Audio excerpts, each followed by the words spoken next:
Now moving to our third speaker, so that we stick to the schedule. Ms. Daniela Addis, who's a managing partner at the Ambiente Amari law firm, and who's a legal counselor for the Ministry of Foreign Affairs in Italy and the Ministry of Environment. Today she will be talking to us about environment policies in the post-pandemic era, and she will be sharing new perspectives on the framework or the regulatory framework. All right. So, ma'am, you have the floor for 20 minutes, and we're going to to avoid any technical issues, we kindly ask you to not mute the discussion so that you can keep hearing us all the time. And we're going to be sharing the slides on our end in here. So whenever you want to move to the next slide, just tell us next, please. Thank you very much. The floor is yours. Thank you, Mr. Moderator, and thanks for uploading the presentation. Good morning to everyone gathered here with us in cyberspace and in person. Whatever your circumstances, I hope that you and your families are safe and well. First of all, let me thank all the organizers of this important day, in particular Mrs. Samira Hamidi, for having invited me to participate. Next. Next, please.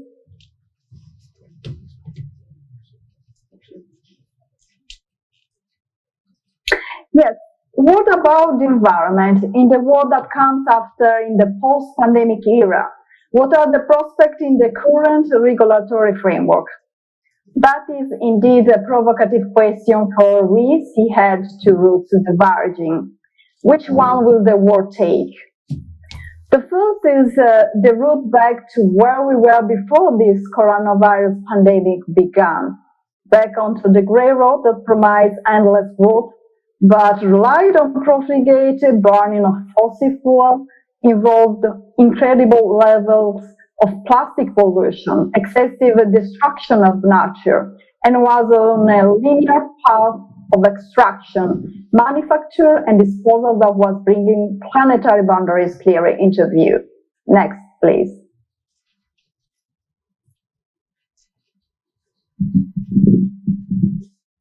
Next, please.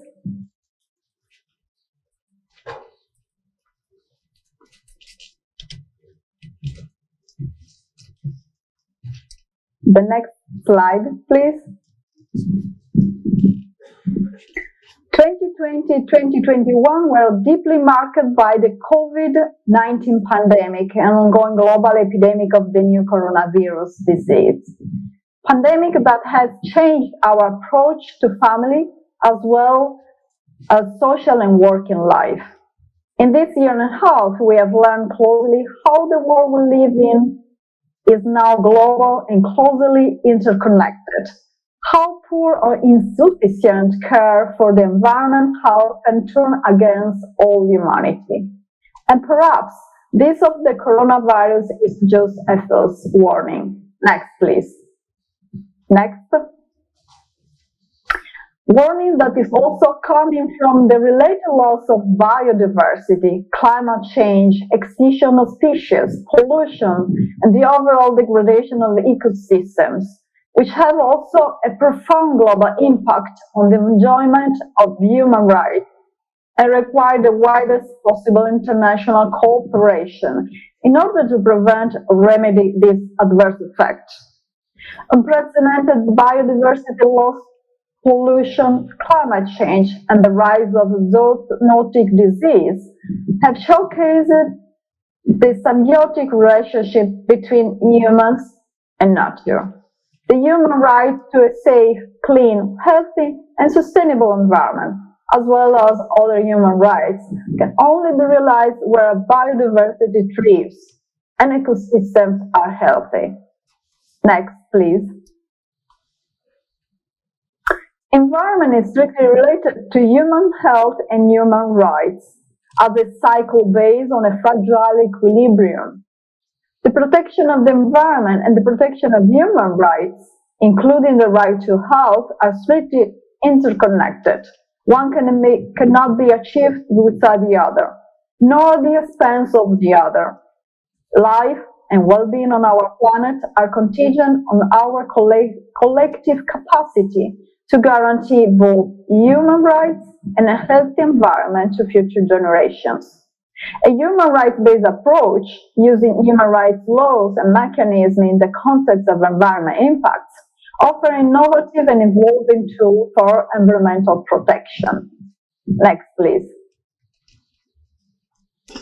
State obligation at the intersection of human rights and biodiversity come from international human rights laws, such as the International Covenant on Civil and Political Rights, the ICCPR, the International Covenant on Economic, Social and Cultural Rights, the ICESCR, and the CBD, the Convention on Biological Diversity.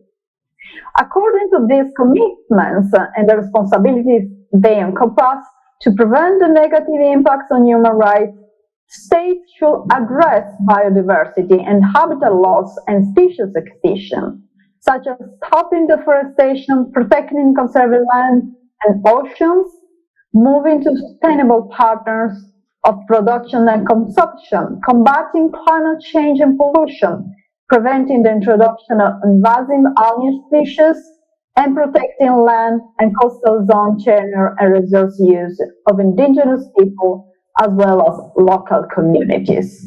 Next, please.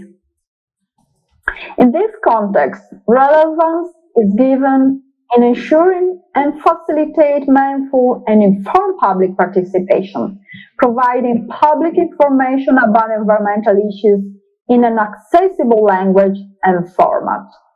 States are also called to ensure accountability and effective remedy for human rights harms caused by biodiversity and habitat loss. Regional agreements, including the Aarhus Convention, the 1998 Convention on Access to Information, Public Participation in Decision-Making and Access to Justice in Environmental Matters, as well as the Escazú Agreement, the 2018 Regional Agreement on Access to Information, Public Participation and Justice in Environmental Matters in Latin America and the Caribbean, specifically address access to justice in environmental matters. Next, please. Moreover, effective protection of biodiversity requires international cooperation and solidarity. Instruments including the UN Charter, the ICCPR, as well as for the Mediterranean area, the Barcelona Convention, its protocols, require states cooperate on the realization of human rights and on the achievement of the environmental protection, addressing gaps in protection and transborder and extraterritorial harms.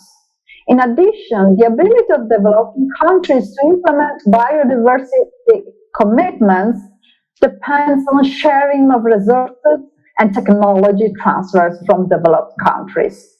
States should therefore establish and strengthen mechanisms and resources for addressing transboundary causes and impacts of biodiversity and habitat loss. Next, please.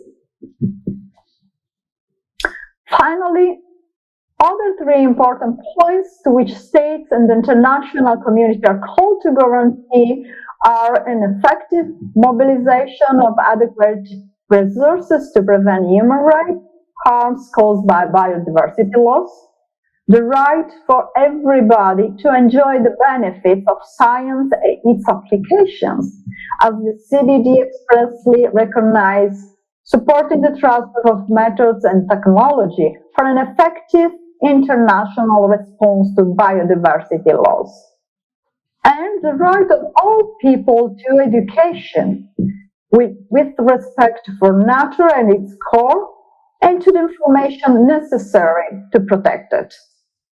Next, please. The CBD post-2020 biodiversity framework, asking for living in harmony with nature by 2050, requires the total transformation of humanity's relationship with nature.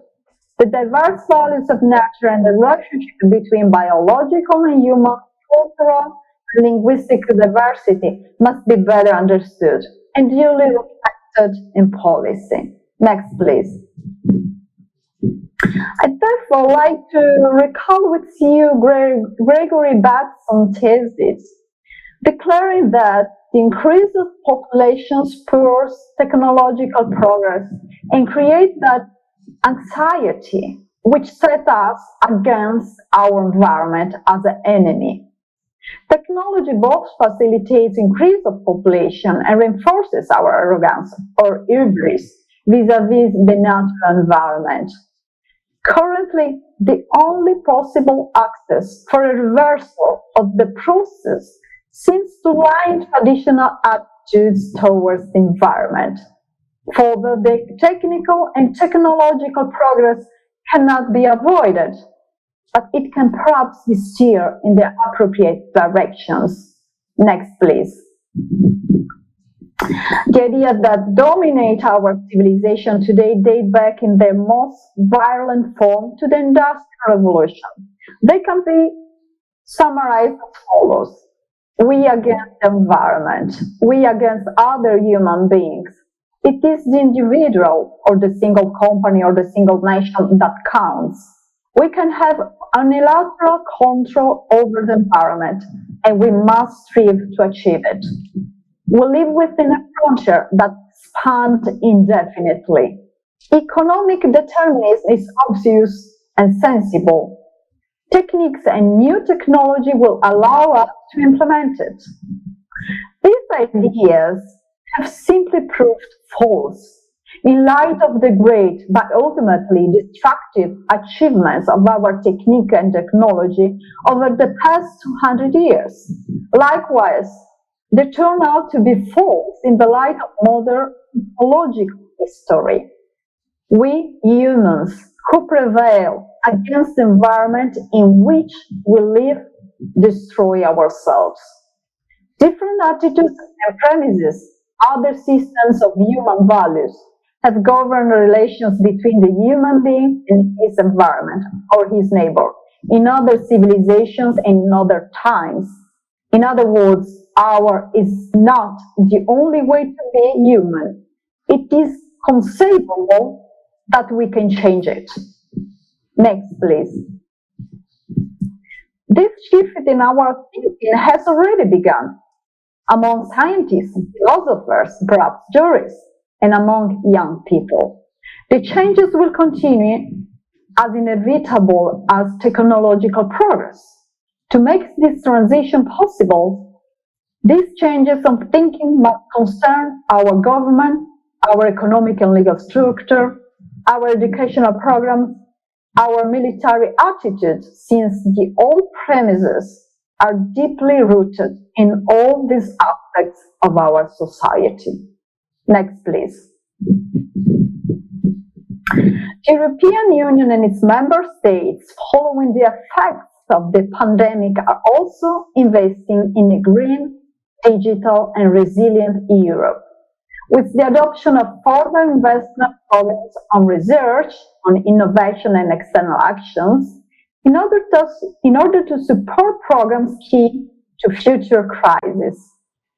The green transition will have to make Europe, but also and consequently the countries with it has cooperation programs, more resilient and strategically autonomous. It is now a general belief that in order to cope with the tragedy of the pandemic, measures are needed which, by strongly affecting the current structure of social and economic relations, contribute to creating a more just society in harmony with ecological limits of our planet. Next, please. It is the challenge that COVID-19 has launched to humanity, and that humanity has an unprecedented opportunity to seize and win, asking us to put aside the mere self-interest of our species, to put an unprecedented reduction in consumption, greenhouse gas emissions, and anthropogenic impacts around the world at the center of our business. In light of this challenge, it is also necessary to evaluate the measures that are being adopted to overcome the crisis, and above all, to identify the new and more adequate instruments that the states and the international community are called upon to introduce, keeping in mind that we are called to carry out activities and projects that concretely pursue the great objectives of the green, equitable, and inclusive transition. Next, please. The path we have before us is that of a blue-green recovery road, a post-pandemic road that fully embraces the priorities of fostering sustainable economic development, of creating jobs that are truly sustainable, and of promoting greater social equity through the recognition and protection of fundamental human rights, but which also requires full respect for nature, connectivity, and the imperative principle of sustainability. Next, please. Rather than the all linear way of exploitation, the blue-green approach is that of the appropriate use of our planet's resources, which are by definition limited, through an urgent transformation of consumption and production partners, through recycling, reduction of waste, the rationalization of our food and production systems, our infrastructure and transport systems, and a courageous development of energy from renewable sources in the face of a downsizing of growth and the development of our economies. These are some of the fundamental coordinates that should today reorient the political initiative and institutional action of our countries, and therefore also scientific research, applied research. Next, please. I thank you for your attention. Thank you very much, and I will be very glad to answer to questions from the floor, if any. Thank you.